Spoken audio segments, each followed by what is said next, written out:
Today, I'm going to tell you about a person who has done many terrible things in his life.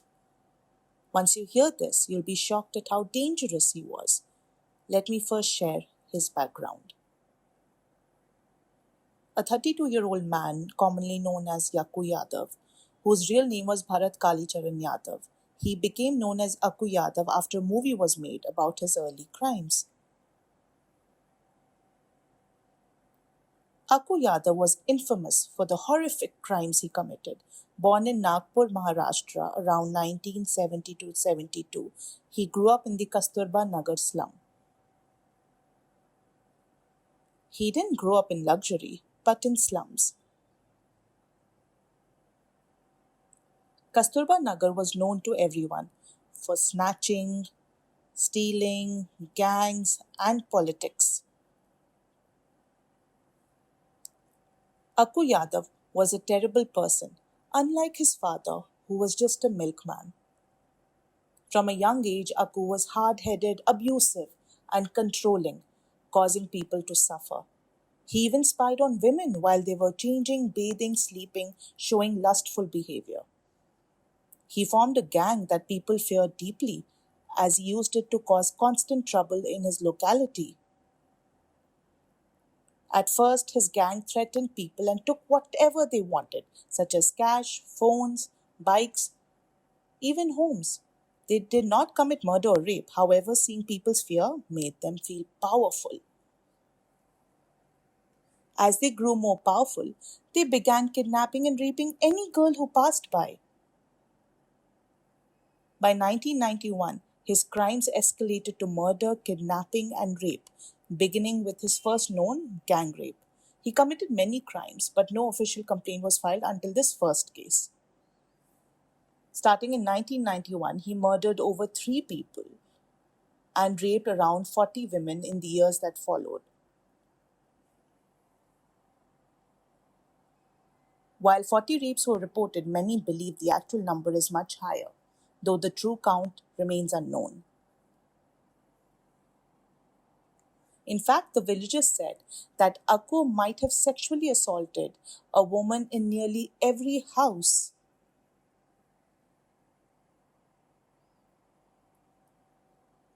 He was accused of around 40 rapes, but the real number was likely higher. He targeted women indiscriminately, regardless of their appearance or age.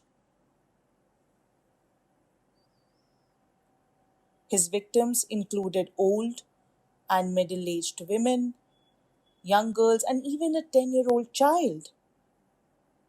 Many of them were from Dalit communities. He exploited their entire families and made them suffer.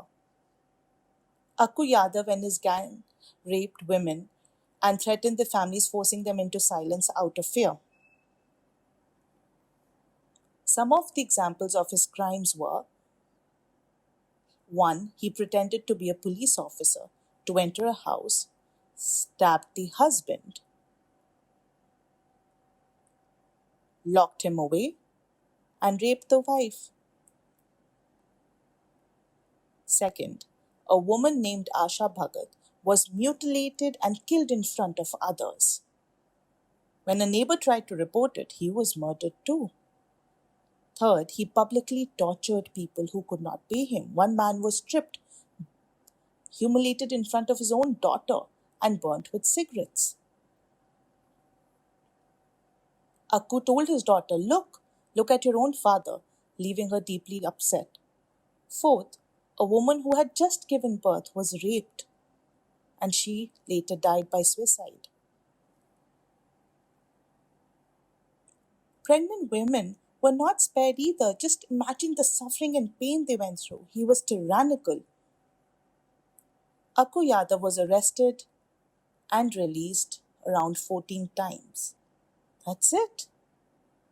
In 1999, he was caught for a year under a Maharashtra law meant for dangerous crimes.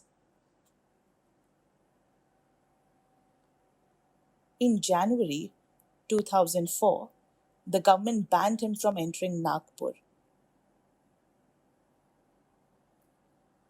But he continued to return. Locals remained troubled even after he was banned from entering Nagpur. Police did nothing to stop him as he was close to them and offered bribes and alcohol. This is why, despite serious accusations, he was never arrested for a long time. Akku and the police had good relations. People were suffering. Even the women who went to report him were not helped. Instead, the police protected Akku Yadav. Women suffered greatly. Let me share with examples.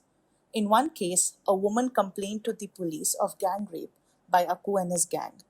She was angry, but then she was raped by policemen themselves. In another case, a 22-year-old woman who tried to complain was accused of having an affair with him, and her case was dismissed. What is the duty of the police? This was hopeless. People were deeply disappointed and expected help, but the police only protected Akku Yadav. So they felt there was no point in complaining again, as they would get no help. They had no option but to suffer and wait patiently. Eventually, everything changed because of one person, someone everyone is grateful for. Her name is Usha Narayane. What did she do to bring such a change? Let me share. Akku and his gang attacked the house of Ratna Dungiri and threatened to kill her family and then left. Usha Narayane then found out and asked them, "Why haven't you filed a complaint yet?" Ratna wanted to drop the complaint, but Usha insisted she go ahead, even as Ratna feared he would kill her. Usha Narayane went to the station herself and filed a complaint on Ratna's behalf against Akku. She wasn't afraid, she was brave. When Akku Yadav found out that Usha Narayane had filed a complaint against him, he called his gang and around 40 people gathered and went straight to Usha's house. Akku Yadav said, "How dare you file a complaint against me? Take it back right now. If you don't withdraw, I'll throw acid on your face." "I'm serious." Usha Narayane wasn't afraid. She stood firm and replied bravely. She said that she wasn't afraid. Even if he threw acid, she wouldn't take the complaint back. Instead, she turned on a gas cylinder, lit a matchstick, and warned that she would blow up the house if they tried to enter. Akku Yadav saw that she wasn't afraid. Neighbors around Usha's home came together, picked up sticks and stones, and started attacking Akku and his gang. His men started running away, abandoning him. People kept beating Akku without stopping. On 6th August 2004, angry residents burned down his house while he was inside. With nowhere left to go, Akku went to the police for help. Then, on 7th August 2004, the police arrested him, but it wasn't a real arrest. The police kept Akku in jail as a safe place to protect him from being harmed or killed. Smart strategy. But on 13th August 2004, he was brought to courtroom number 7 of the Nagpur District Court for a bail hearing.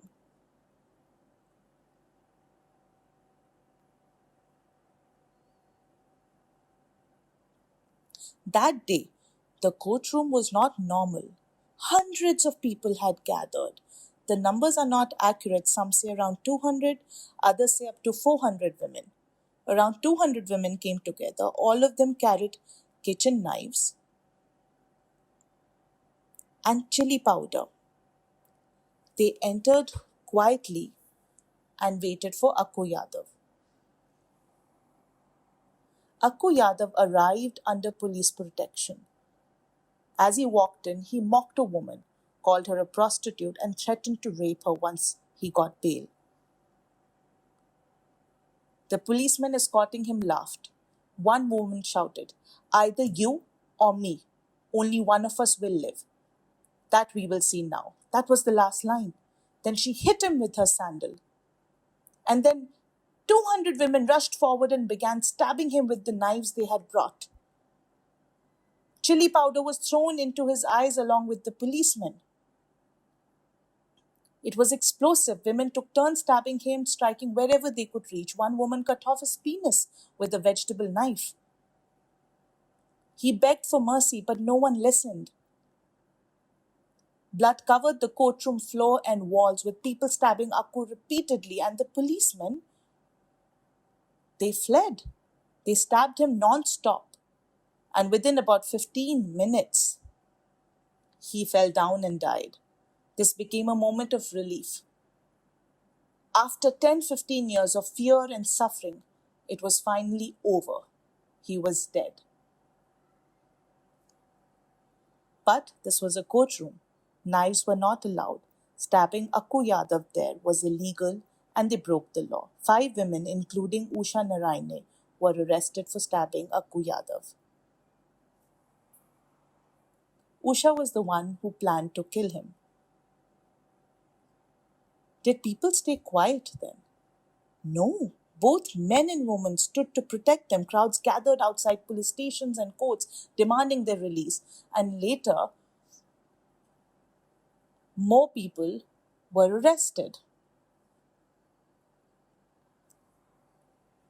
Eventually, the case slowly collapsed. There were no reliable witnesses. People had seen and knew the truth, but they refused to speak. Deep down, they knew what happened, but to protect the women, there were no witnesses. Even the autopsy reports raised questions because it showed alcohol in Akku's system, which meant he had been given special treatment by the policemen while in custody. In 2012, the court freed Usha Naraine and others due to lack of evidence. With over 200 women in the courtroom, it was crowded and chaotic. Due to lack of evidence, Usha was released. Even members of the judiciary, like Bhav Vahane, defended what happened, saying that the court system completely failed.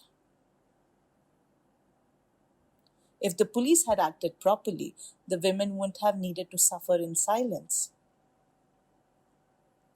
But they didn't, so he justified their actions. Years later, the story continues to be told and was made into a series called Indian Predator: Murder in a Courtroom. Do watch it. Over 200 women bravely stabbed him, ending their suffering. Wow, this was intense.